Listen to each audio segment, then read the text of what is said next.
What is a monastery? Have you ever wondered what a monastery truly is?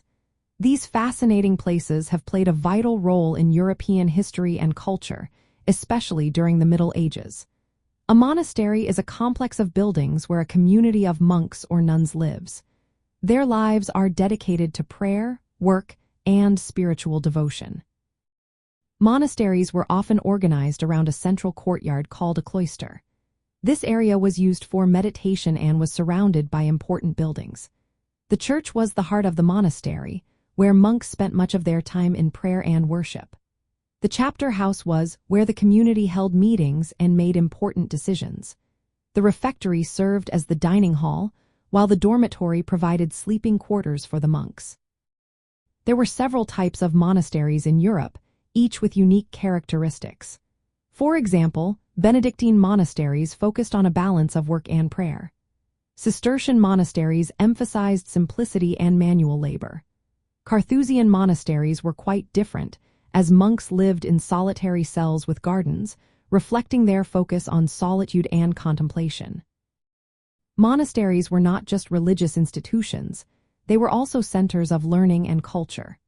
They preserved ancient texts, developed new agricultural techniques, and provided education to the local population.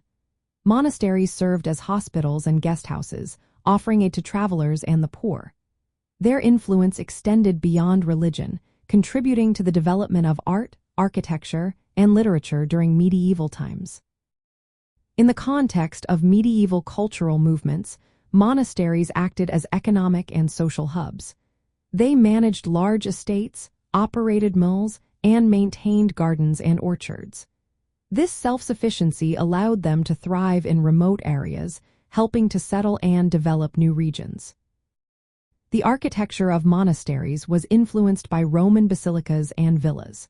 The use of columns, arcades, and arched portals created a sense of order and harmony. Many monastic churches were built in a cruciform shape, symbolizing the cross and emphasizing the central role of Christianity in monastic life. In summary, monasteries were vital institutions in medieval Europe. They combined religious devotion with cultural, educational, and economic activities. Their influence can still be seen in the architecture, art, and literature of the period, making them an essential part of European history.